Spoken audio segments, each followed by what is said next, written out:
Hello math के champions. आज की इस वीडियो में हम चैप्टर 4 की रिव्यू एक्सरसाइज के क्वेश्चन नंबर 2 के पार्ट नंबर 1 से लेके पार्ट नंबर 4 तक सोल्व करेंगे। मैं हूं आपका टीचर शाहजेब और शाहजेब ऑफिशियल चैनल पर आपको खुश आमदीद। तो यहाँ पे हमारे पास रिव्यू एक्सरसाइज चैप्टर 4 का क्वेश्चन नंबर 2 है कि यहाँ पे हमने फैक्टराइज करना है। पार्ट नंबर 1 है इसका बच्चों 4x⁻³ + 18x² - 12x। तो यहाँ पे बच्चों आपने याद रखना है, फैक्टराइज करते हुए सबसे पहले आपने कॉमन चेक करना है। तो यहाँ पे चेक करें 4, 18 और 12 में से कॉमन।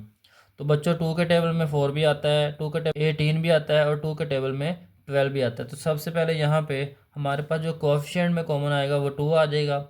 उसके बाद x⁻³ है, x⁻2 है, x⁻1 है। तो सबसे छोटी पावर कॉमन होती है, तो यहाँ पे x⁻1 कॉमन आ जाएगी। जब कॉमन ले लेंगे तो उसके बाद बच्चों ब्रैकेट लगा लेनी है। अब 4 को 2 से डिवाइड करेंगे तो 2 आ जाएगा। x⁻3 थी, एक x हमने बीच में से कॉमन ले लिया तो बाकी यहाँ पे 2 रह जाएंगे। प्लस 18 को 2 से डिवाइड करेंगे तो 9 आ जाएगा। अब x⁻2 थी, एक x हमने कॉमन ले लिया तो 2 में से 1 माइनस आ जाएगा, तो एक x हम इधर लिख लेंगे माइनस। अब 12 को 2 से डिवाइड करेंगे तो 2 6 12, एक x था वो हमने कॉमन ले लिया। तो इस तरह से बच्चों इसका पार्ट नंबर 1 हो जाए। अब यहाँ पे इसका पार्ट नंबर 2 है x⁻3 + 64 y⁻3। तो बच्चों यहाँ पे क्यूब की फॉर्म है, तो यहाँ पे क्यूब का फार्मूला इस्तेमाल होगा। कैसे इस्तेमाल होगा वो बच्चों आपने गौर करना है। तो यहाँ पे फार्मूला है a⁻3 + b⁻3। ये हमने पढ़ा था, ये इक्वल होता है a + b a² - ab + b²। तो बच्चों इस फार्मूले के मुताबिक हमने इस क्वेश्चन को सॉल्व करना है। तो यहाँ पे हमारे पास है x⁻3 प्लस, अब ये जो 64 होता है ये 4⁻3 होता है और ये y⁻3 पहले ही क्वेश्चन में लिखा हुआ है। तो यहाँ पे हम इसको लिख सकते हैं 4y⁻3। तो सारे की पावर यहाँ पे हमने 3 लिख लेनी है। बच्चों ये वाली फॉर्म बन गई है a3 + b⁻3। अब यहाँ पे a जो है वो x है और b जो है वो 4y है। तो जहाँ जहाँ पे a है वहाँ पे आपने x लिख लेना है और जहाँ पे b है वहाँ पे 4y लिख लेना है। तो इसको जब हम ओपन करेंगे तो आ जाएगा x + 4y x² - x × 4y + 4y²।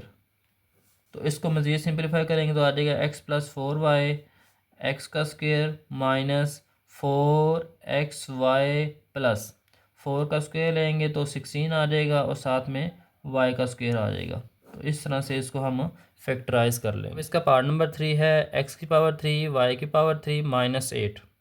यहाँ पे बच्चों क्यूब है तो इसको हमने क्यूब के फार्मूले के मुताबिक ओपन करना है। तो यहाँ पे आ जाएगा एक्स वाई। अब दोनों के ऊपर क्यूब है तो हम क्यूब इकट्ठा लिख लेंगे माइनस। अब ये जो 8 है ये होता है 2⁻3। अब पार्ट नंबर 2 के अंदर बच्चों हमने प्लस का फार्मूला इस्तेमाल किया था, अब यहाँ पे हमने माइनस का फार्मूला इस्तेमाल करना है। तो माइनस में के फार्मूले में हमारे पास आ जाएगा xy - 2, यहाँ पे आ जाएगा xy²। प्लस वाले फार्मूले में यहाँ पे बच्चों ए बी के साथ माइनस था, अब यहाँ पे माइनस का फार्मूला है तो यहाँ पे प्लस आ जाएगा। तो यहाँ पे आ जाएगा xy × 2 प्लस यहाँ पे आ जाएगा 2 का स्क्वायर। तो इसको हम मज़ीद सिंप्लीफाई करेंगे तो आ जाएगा xy - 2 x² y² + 2xy + 4। तो इस तरह से बच्चों हम इसको फैक्टराइज कर लेंगे। अब इसका पार्ट नंबर 4 है -x² - 23x - 60। अब यहाँ पे सबसे पहले बच्चों हमने कॉमन निकालना है, तो माइनस यहाँ पे कॉमन निकल रहा है -1। तो यहाँ पे जब माइनस कॉमन लेंगे तो इन तीनों के साइन चेंज हो जाएंगे। ये माइनस का है ये प्लस हो जाएगा, ये भी माइनस का है ये भी प्लस हो जाएगा, और ये माइनस का है ये भी प्लस का हो जाएगा। अब हमने बच्चों इसकी मिड टर्म ब्रेक करनी है, तो मिड टर्म ब्रेक करेंगे तो यहाँ पे आ जाएगा x²।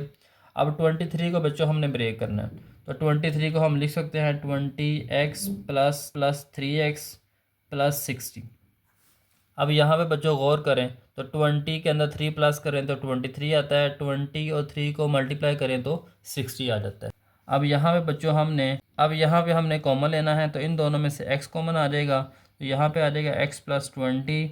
अब जब इनमें से कॉमन लेंगे तो आ जाएगा +3x + 20। अब इन दोनों में से x प्लस 20 को कॉमन ले लेंगे तो यहाँ पे आ जाएगा x प्लस 20 और x प्लस 3। तो इस तरह से बच्चों हम पार्ट नंबर 4 को भी फैक्टराइज कर सकते हैं।